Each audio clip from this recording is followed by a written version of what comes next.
في شهر يونيو من هذا العام شركة 3 ديفلوبمون اللي هي الشركة الأم ديال أوتاكوس أعلنت رسميا الاستحواذ على جميع مطاعم تاكوس دو ليون في المغرب. هذا الخبر كان صادم بزاف ديال الناس. كيفاش تاكوس دو ليون اللي كانت أول مطعم يدخل تاكوس للمغرب واللي كانت أسرع فاست فود انتشارا في المغرب في سنوات 2017 و2018 و2019 وصلت لهذا الحد فين اضطرت تبيع المطاعم ديالها كاملة لأكبر منافس لها، وكيفاش في نفس الوقت أوتاكوس اللي دخلت المغرب في عام 2016 واضطرت تخرج منه من وراء الفشل ديالها رجعت بقوة واستحوذت على تاكوس دو ليون. اليوم في هذا الفيديو غنشوفوا القصة العجيبة ديال صعود وسقوط تاكوس دو ليون في المغرب. في بداية عام 2000 جوج ديال المهاجرين المغاربة في فرنسا اللي هما محمد مبارك وخوه عبد الهادي مبارك كانوا خدامين في محل ديال الكباب في فرنسا وبداو كيفكروا يديروا محل ديالهم ديال الماكلة. غا هو الفاست فود في فرنسا في ذاك الوقت ما كانش فيه بزاف ديال الابداع، كاينين لي ساندويتش العاديين وكاينين لي كباب اللي منتشرين في فرنسا كاملة. اذا لابروش اللي استعملوها الخوت هو انهم مشاو يقلبوا في الفاست فود وستريت فود اللي منتشره في الدول الاخرى وبداو كيقلبوا شكون من هذا الفاست فود يصلح يدخلوه لفرنسا. وهنا فين غيطيحوا على التاكوس المكسيكي. التاكوس المكسيكي كان مميز بالحشوه وبالخبز ديالو، ولكن من التجربه الطويله ديال الخوت في الفاست فود في فرنسا كانوا عارفين بجوج ان هذا التاكوس غيعجب الفرنسيين، ولكن المشكله فيه هو انه ما كيشبعش والناس في فرنسا كتقلب على شي حاجه كتشبع. وهنا فين غيخرجوا لنا احد اعظم الاختراعات في تاريخ ستريت فود في فرنسا اللي هي التاكوس الفرنسي. الخوت خداو لا باز ديال التاكوس المكسيكي اللي هو الخبز، ولكن زادوا كبروه وزادوا فيه المكونات اللي كتعجب الفرنسيين اللي هما الفرماج لي فيوند وكثر لي صوص. فوق هادشي باش يرضيو كاع الاذواق عطاو للكليان هو يختار الفرماج اللي باغي يدير، لي فيوند اللي باغي يدير وحتى لي صوص اللي باغي يدير. وهنا فين كانت الولاده ديال تاكوس دو ليون. محمد مبارك قال في مقابله مع تلكان انه في ذاك الوقت فاش خرجوا الفكره ديال التاكوس الفرنسي وسموه تاكوس دو ليون كانوا عارفين انه غينجح، ولكن ما كانوش كيتخيلوا بتاتا الحجم ديال النجاح ديالو في فرنسا. بمجرد ما يخرج بمجرد الاطلاق ديالو الناس ولات كتشد الصفوفه قدام المحلات ديال تاكوس دو ليون، حتى انه حسب القول ديال محمد مبارك كانوا دي كليون كيجيو من مدن اخرى لتاكوس دو ليون باش ياخذوا عدد كبير ديال لي تاكوس ديالهم ويكونجوليوهم عندهم. وكطبيعه اي بيزنس ناجح خصوصا ديال الفاست فود تاكوس دو ليون بداو كيتوسعوا بشكل سريع في فرنسا كامله، وهذا الشيء استمر حتى العام 2013 العام فين الخوت غيقرروا ان اول محل ديال تاكوس دو ليون خارج فرنسا غيكون في البلد الام ديالهم في المغرب وبالضبط في حي مرسى السلطان في كازا. ولكن على عكس النجاح ديالهم السريع في فرنسا ففي المغرب الكونسيبت فشل ذريع وكانوا لمده عام ما كيفوتوش شي دافير ديال 200 درهم في النهار. وفي الريستوراسيون الا كنتي كدير 200 درهم في النهار فانت راك كتخسر ماشي كتربح. وهنا فين الخوت جلسوا وبداو كياناليزيو علاش تاكوس ديالنا ما نجحش في المغرب رغم انه عنده كاع المقومات باش ينجح. اولا الشعب الفرنسي قريب في المود كونسوماسيون ديالو للمغاربه لان اصلا اكثريتهم مغاربه، فلا نجح في فرنسا خاصو ينجح في المغرب. ثانيا المغرب في ذاك الوقت ما كان فيه حتى كونسيبت انوفون ديال الفاست فود من غير لي شيل الكبار المعروفين ديال الفاست فود بحال ماكدونالدز. وثالثا فالثمن جد مناسب مقارنه مع لا كاليتي والكميه. ففين كاين المشكل؟ وهذا درس مهم للناس اللي باغيين يبداو لي بيزنس ديالهم. بلاص ما تلونسي البيزنس ديالك ومن الايام الاولى تستسلم حيت ما خدمش لك مزيان، خاصك تقلب وتدرس علاش ما خدمش وتيستي وتصلح الاخطاء اللي درتي تطيح في الفورمول اللي غتخلي البيزنس يمشي ويخدم مزيان. وفي بعض المرات كيخصك غير تصبر على الوقت فين الناس غيعرفوك وغيريكومونديوك للناس جداد، ثم هاد الناس الاخرين حتى هما يعرفوك ويريكومونديوك لصحابهم. وهذا البروسيس شي مرات كياخذ الوقت خصوصا في الريستوراسيون. كاينه واحد الدراسه دار واحد السيت سميتو جون تافر على لي ريستورون في العالم كامل. هاد الدراسه كتقول لك ان الكليان الا كلا من عندك او لا كوموندا من عندك الماكله المره الاولى وعجباتو الماكله ديالك فالاحتمال ديال انه يرجع عندك المره الثانيه هي 40%. الا عاود كلا من عندك المره الثانيه وعاود عجباتو الماكله ولا اكسبيريونس الاحتمال ديال انه يرجع عندك المره الثالثه هي 42%. ولكن الا عاود كوموندا من عندك المره الثالثه وعجبو الحال عاوتاني ركز معايا هنا مزيان الاحتمال ديال انه يرجع عندك مره اخرى هي 70%. وبالتالي البلان كامل ملعوب في الريستوراسيون ديال انك توصل الكليان ديالك لهذيك المره الثالثه، وهذا البروسيس باش توصل المره الثالثه في الغالب كياخذ الوقت. اذا هذا الشيء اللي داروا الخوت مبارك حاولوا يتيستيو حوايج مختلفه، والاهم هو انهم كانوا تايقين في الكونسيبت ديالهم وصبروا عليه وعلى ليفولوشن البطيئه ديالو في المغرب. وفعلا هذا الصبر ديالهم بدا بشويه كيعطي الاكل ديالو. العدد ديال لي كليون ديال تاكوس دو ليون بدا كيتزاد بسرعه صاروخيه ابتداء من عام 2015 وفجاه تاكوس ولا احد اشهر الاكلات السريعه في المغرب. شباب، نساء، رجال، عائلات، ناس كبار، ناس صغار، كلشي في المغرب بدا كيعشق التاكوس الفرنسي. وتاكوس دو ليون بدات رسميا رحله التوسع ديالها في المغرب كامل. في عام 2017 وصل عدد المحلات ديال تاكوس دو ليون ل 35 محل في المغرب كامل، ثم تضاعف هذا العدد 2 مرات بحلول عام 2019. كلشي كان غادي بشكل مثالي وتاكوس دو ليون نصب راسو كمالك ديال التاكوس في المغرب بدون منافس وحتى واحد ما كان قادر يوقف. ولكن هاد الشهره والتوسع العنيف ديال تاكوس دو ليون في المغرب استفز احد اكبر عمالقه الفاست فود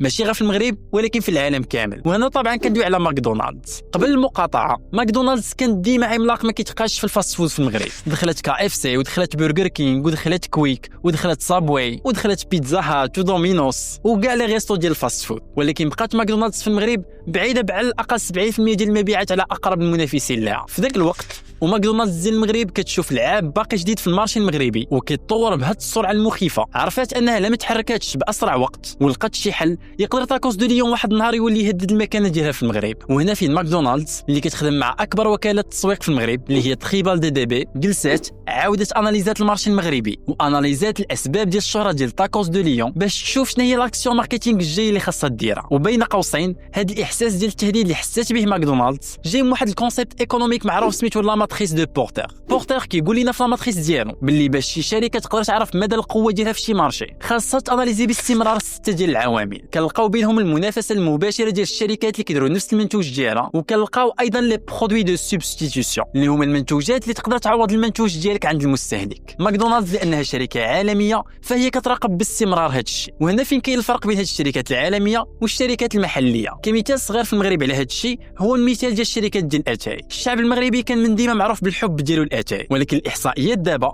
كتقول لنا ان الكونسوماسيون ديال القهوه في المغرب غدا وكتفوق على اتاي. ورغم ذلك باقي الشركات ديال اتاي في المغرب كيدويو في لي كومبان ماركتينغ ديالهم غير على انهم عندهم احسن اتاي، لانهم كيشوفوا غير المنافسه المباشره. حتى شركه فيهم ما فكرات انها دير كومبان وتقول للناس علاش خصهم يكونسوميو اتاي وماشي القهوه. حتى شركه فيهم ما فكرات ان اللي غياخذ ليها الكليان ديالها في المستقبل ماشي هما الشركات المنافسه لها بل هما الشركات ديال القهوه اللي هو البرودوي دو سوبستيتيوشن ديال اتاي. ما علينا، رجعوا للموضوع ديالنا. ماكدونالدز هنا بدات كتدرس المكونات ديال تاكوس وعلاش عجب الناس، ورغم انهم مطعم مختص في البرجرز قرروا انهم يخرجوا منتوج جديد منافس للتاكوس ولكن في نفس الوقت داخل في البراندين ديالهم. وهنا طبعا كندويو على الماكغاب. الماكغاب هو ساندويتش بنفس الخبز ديال تاكوس وتقريبا بنفس المكونات ولا صوص ديالو، ولكن في نفس الوقت فيه اللمسه ديال ماكدونالدز. ولكن بالنسبه لماكدونالدز ما كانش كافي غير انها تخرج ساندويتش منافس للتاكوس، كان خاصها تلقى احسن طريقه باش تسوق لهذا الساندويتش. الانسايت او لي دوني اللي انطلقت منهم الشركه هو ان الفئه الاكثر استهلاكا للتاكوس هما الشباب المغاربه اللي في الغالب اللهجه ديالهم كتكون جمعه بين الدارجه وبين شي شويه ديال الفرنسي. وهذا الشيء علاش كان خصهم يجيبوا شخصيه معروفه وشبيهه ليهم. والاختيار المثالي هنا كان هو طوطو، رابور كيسمعوا ليه الشباب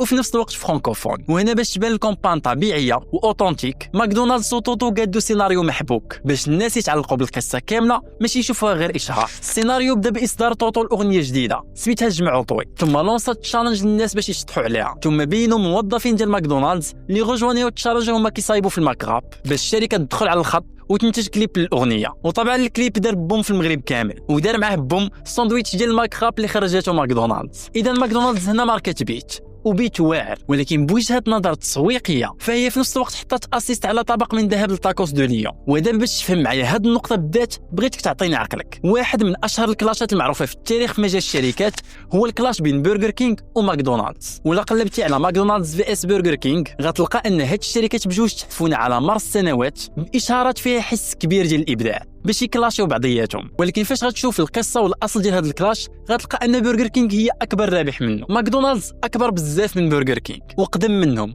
ومشهور عليهم وعندهم عدد اكبر ديال لي ستور عليهم. ففي الوقت اللي برجر كينغ كلاشات ماكدونالدز المره الاولى والثانيه والعاشره وماكدونالدز اخيرا ردت عليهم، الناس ولاو كيشوفوا برجر كينغ حتى هي كبيره وعندها شخصيه بحال ماكدونالدز، حيت بما انهم دخلوا في كلاش فولاو في نفس الليفل. وهذه القضيه كتسمى ذا تشالنجر ديفيدند، يعني فاش كيكون كلاش بين جوج الصغير فيهم ديما هو اللي كيكون مستافد، خصوصا الا خلى الكبير حتى هو يتكلاشا معاه. نزيد نبسطها لك بواحد المثال صغير وسريع. نفترض شي رابور يلاه بدا الراب وحتى واحد ما كيعرفو وجا كلاشا اكبر رابور، نقولوا حنا مثلا هو البيك. في حال البيك دخل في كلاش مع داك الرابور ففي كاع الاحوال سواء البيك ربح او الرابور ربح فداك الرابور الصغير هو اللي رابح، حيت كاع اللي كيعرفوا البيك ولاو كيعرفوا داك الرابور الصغير. هنا فاش ماكدونالدز اللي هي البيك في المثال ديالنا دخلت في حرب مع تاكوس دو ليون، تاكوس دو ليون دارت اكبر خطا تسويقي في التاريخ ديالها في المغرب. الخطا هو انها بلاصه ما تستغل الوضعيه وتشالنجي ماكدونالدز، تاكوس دو ليون خافت وما دارت حتى رياكسيون على هذا الكومبان ديال ماكدونالدز، وبالتالي